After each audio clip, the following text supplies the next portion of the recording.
Blog Talk Radio. Welcome, world. Welcome once again to Tuesday Talk with Key West Lou. I am your host, Louis Patron. Another exciting week.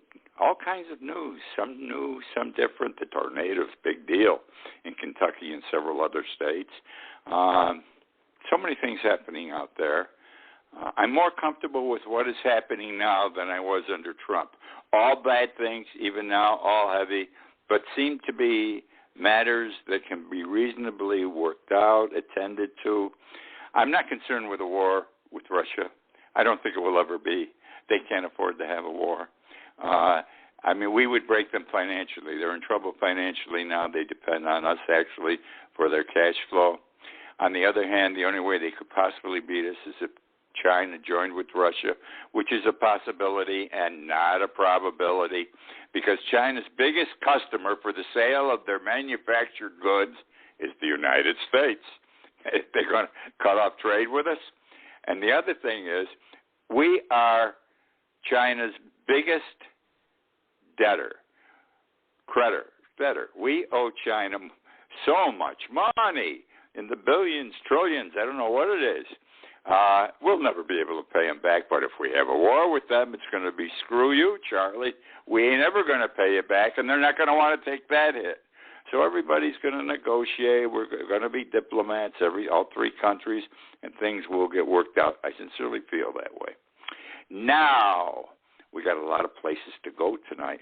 We're going to start with Mayfield, Kentucky, Washington, D.C., Wisconsin, Italy, Sandy Hook, New Jersey, Sandy Hook, Newton, Connecticut, Marathon, Florida, Key West, Israel, and New York. Okay, let's start with Mayfield, Kentucky.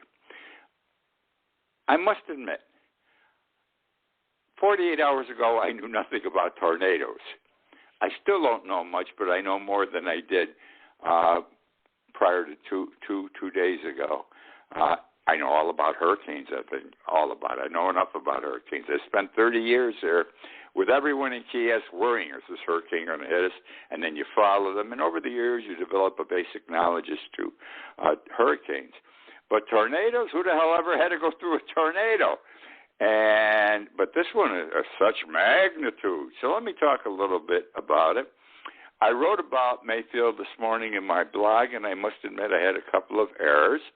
I had rushed so much to prepare the material that I screwed up a couple of times, and it was brought to my attention in the comment section of my blog. I spent several hours today reading up on tornadoes, and I believe that everything I'm going to present tonight is accurate. So let's start this way. Andrea Mitchell,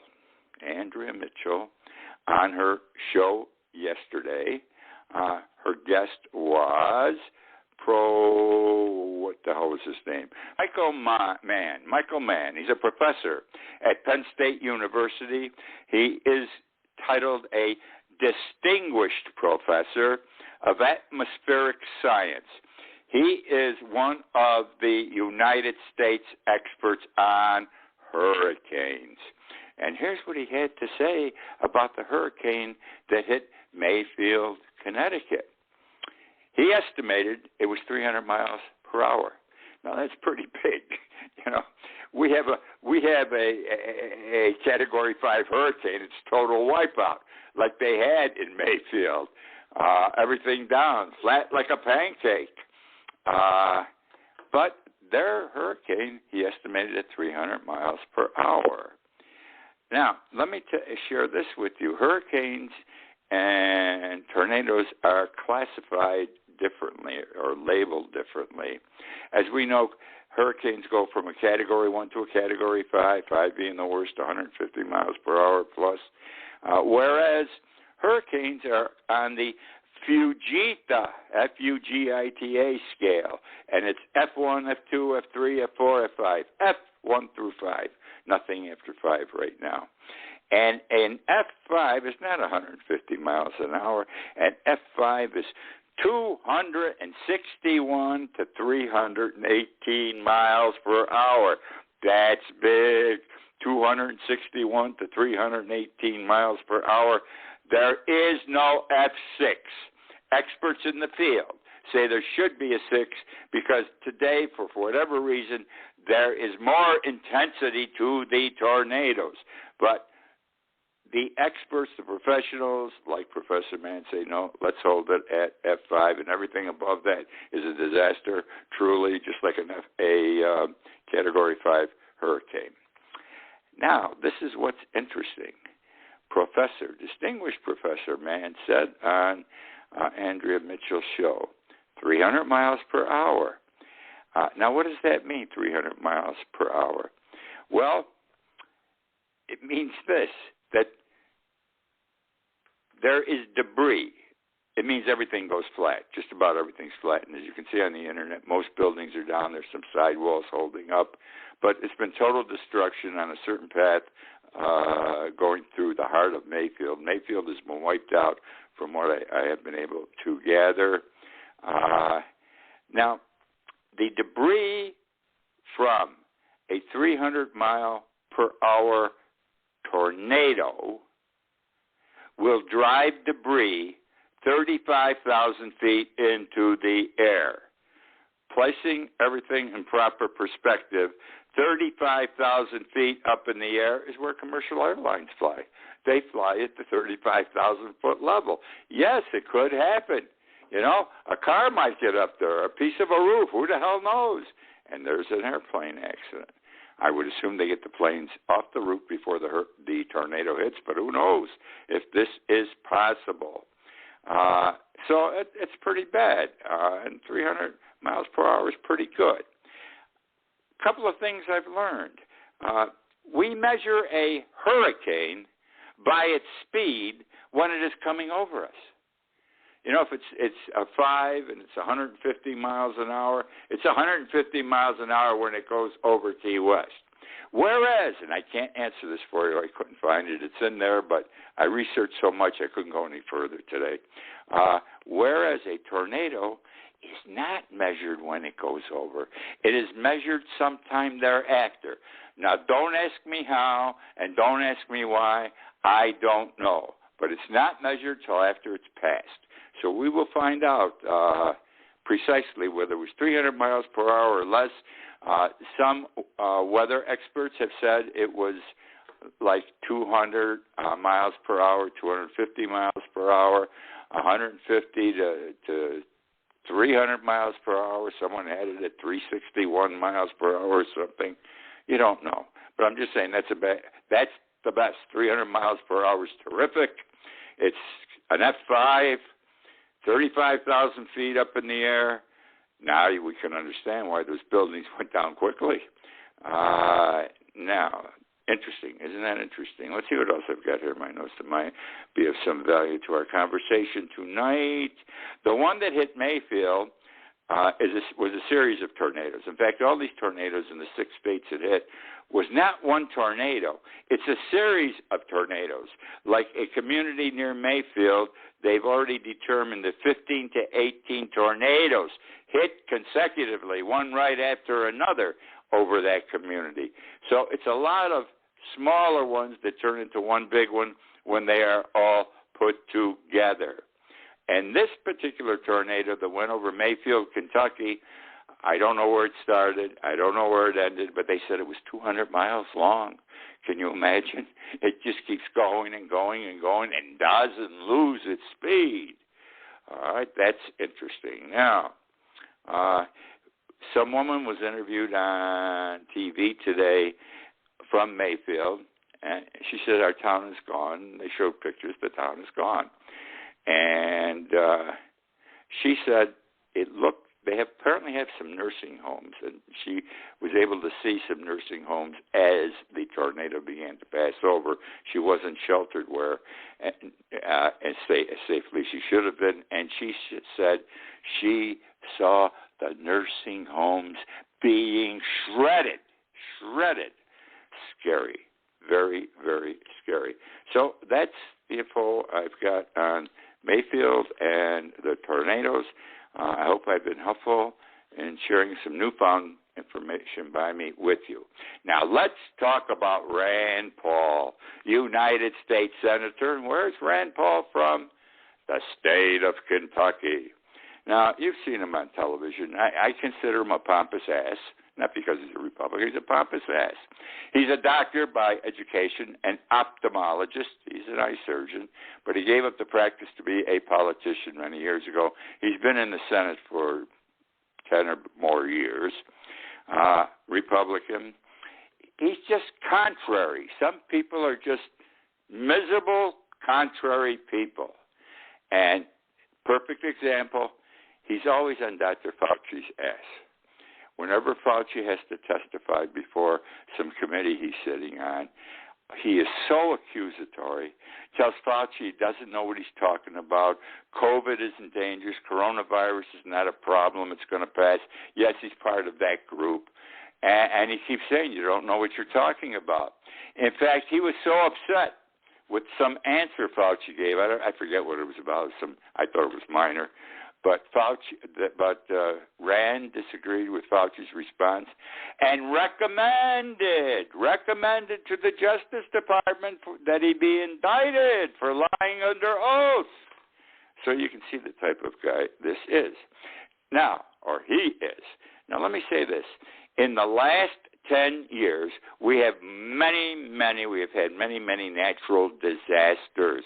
We had Sandy Hook, New Jersey, Puerto Rico, Hurricane Harvey in Texas, Irma. I can't forget Irma. I'll never forget Irma.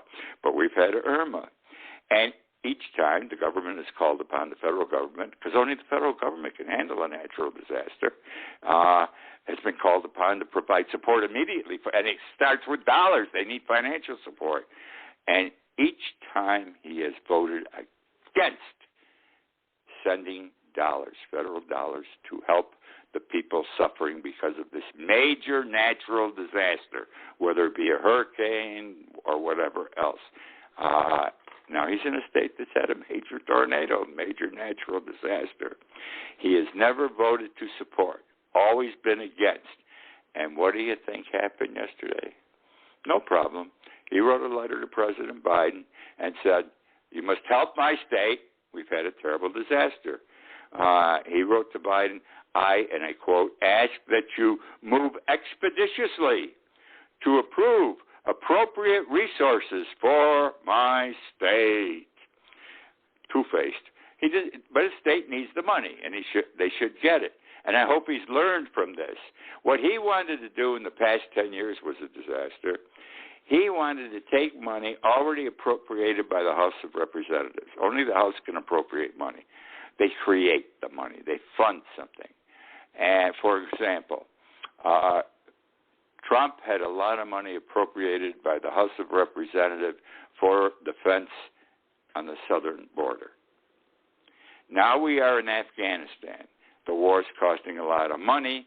Trump needs more money.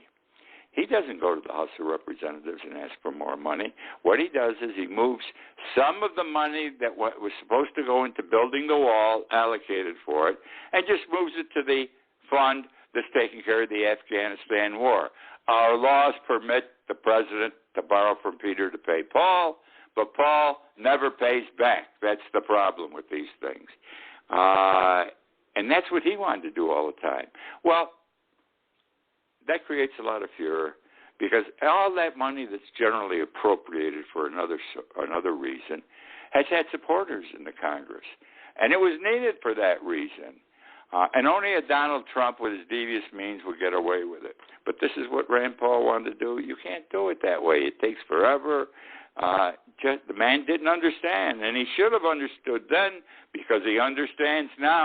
People without homes, water, electricity, food. You need the dough, the help right away to get things done, okay? It's that simple. People are suffering. They need help today. I hope Rand Paul learned. We're going to hear more about this, I'm sure. I remember when it was Sandy Hook, New Jersey. Terrible hurricane went through.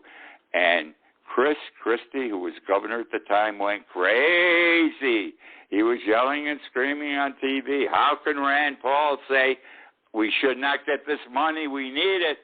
And he said, in effect, I still remember, he better watch out because someday he's going to need this kind of assistance.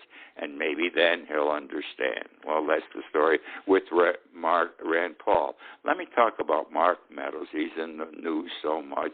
Former Congressman, Chief of Staff to President Trump. My comments about him are going to be simple. Meadows does not appear very bright. And from what I read, he's purportedly not a bright man. Looks good, but doesn't have that much upstairs. In any event, he was picked by Trump to be chief of staff because he was always doing Trump's bidding in Congress. He was a Trump person, and that's the way it goes.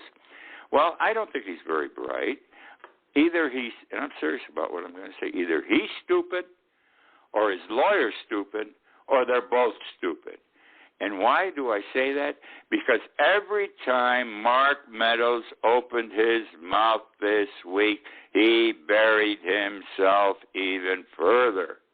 You don't have to be a lawyer to see what was happening. I don't know where the hell the guy's going, but he lies and lies and lies, and all he's doing is digging his own grave. All right? Senator Ron Johnson. You always see Senator Ron Johnson on television.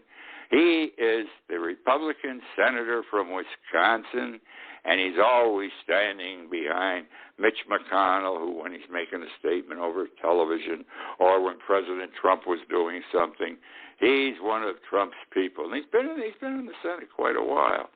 Well, here's the story on this. I'm laughing. I can't help it. I'm sorry. He said in the past few days that, well, let me start this way so I can put it in really proper perspective. You recall Trump and Clorox? He said, we should inject ourselves with Clorox. It'll kill the bug right away, go right to the lungs, wipe out the problems. And he had some bureaucratic person, a subordinate, sitting there as one of his experts, and he turned to him, I remember, and said, hey, wouldn't that be good? And maybe even drinking it would help. And the guy just smiled, and that was the end of the drinking. But he wanted us to inject ourselves. Right away, medical authorities said, no way, you could die. And a number of people did inject themselves, and some drank it. And they did die or they got very sick. Now comes Senator Ron Johnson this past weekend. I'm laughing. I can't believe a man of his education, his stature in the Senate, could buy this crap. He says, what you've got to do,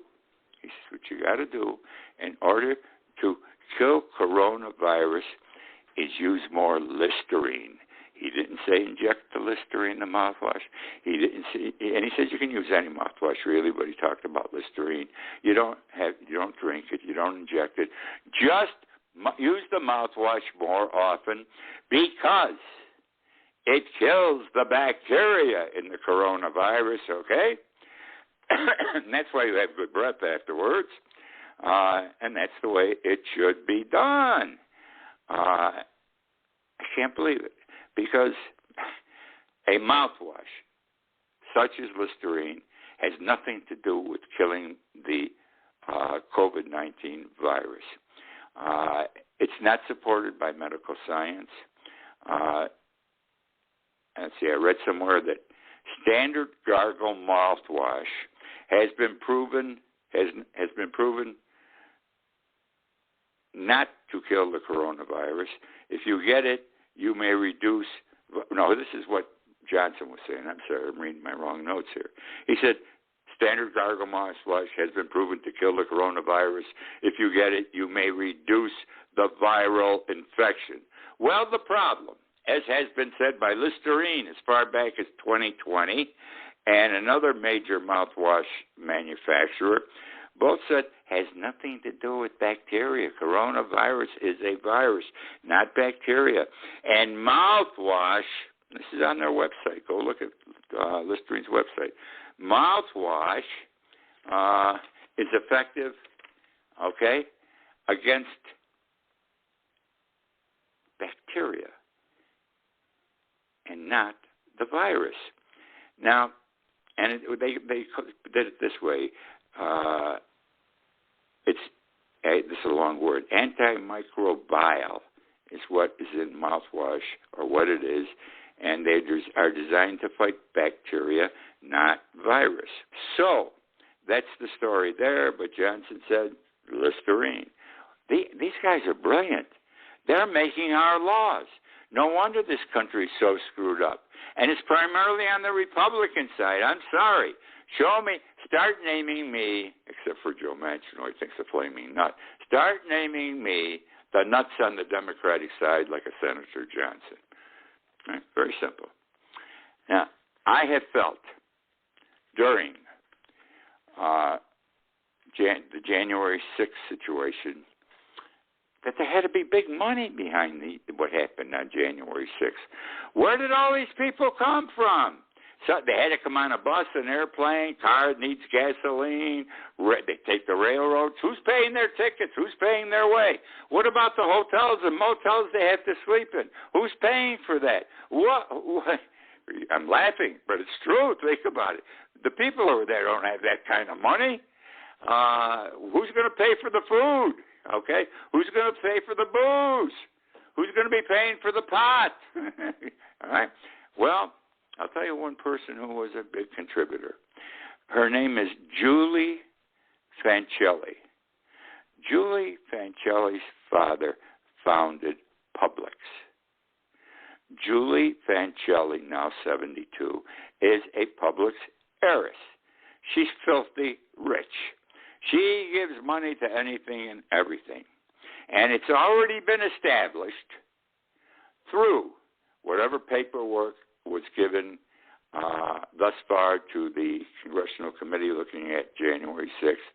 In the 8 days immediately prior to January 6th, she donated $650,000 to the cause in three separate donations. One for $200,000, one for $300,000, one to $150,000. It went to people like the state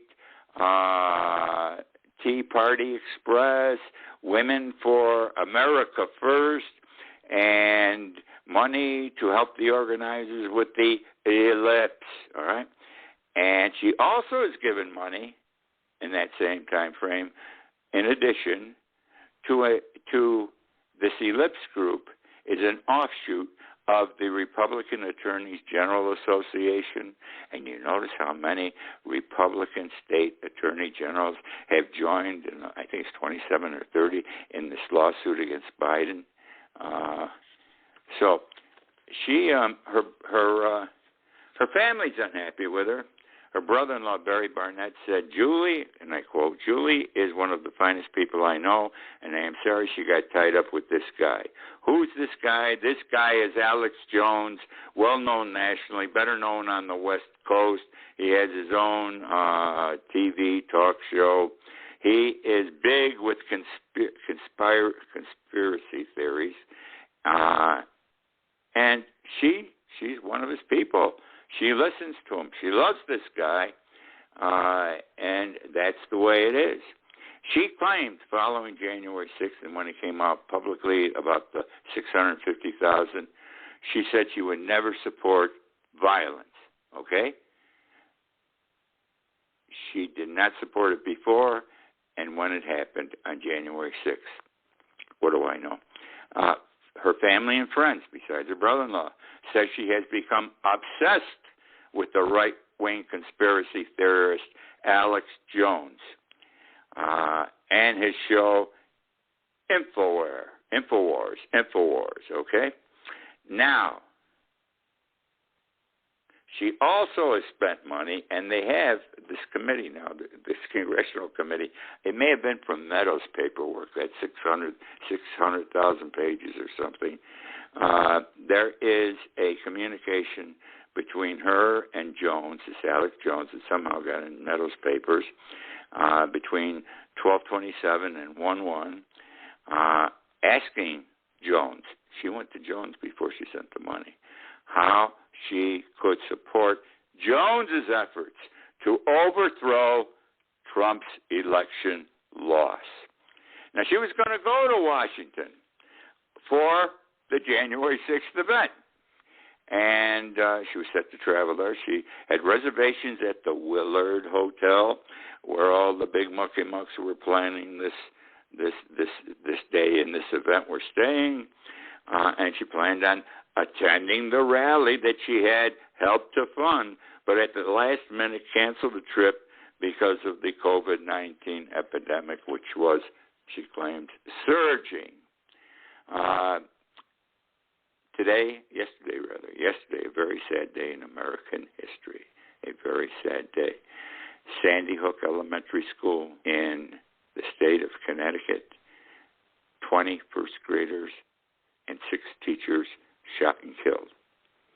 Newton, Connecticut's where Sandy Hook is. And you know what's interesting? Everything should have happened to the NRA as a result of that. New gun laws should have come out right away. How can you not do something to change the climate and the way things are happening in this country when you see 26-year-old kids shot to death by someone who came into a school and killed them? I don't know, but yesterday was the 20th anniversary.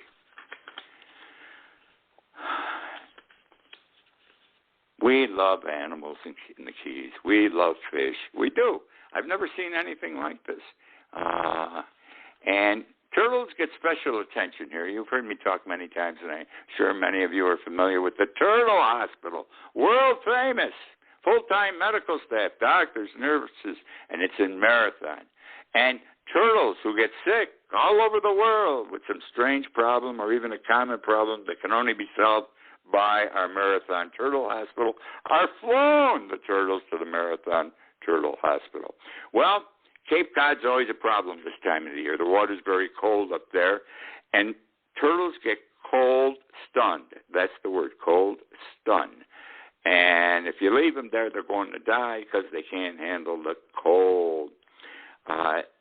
So what happened is 20 of them were flown this past week, 4 days ago, actually. First, they were transported from Cape Cod to the New England Aquarium in Boston to be prepared for the flight from Boston to Marathon, which was by there's an airline called Turtles Fly Too, and they fly turtles all over the world to be taken care of.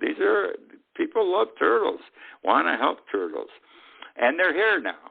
And they're being cared for, and they'll be here for several months. The treatment will involve, over several months, broad-spectrum antibiotics, fluids, vitamins, and a healthy diet.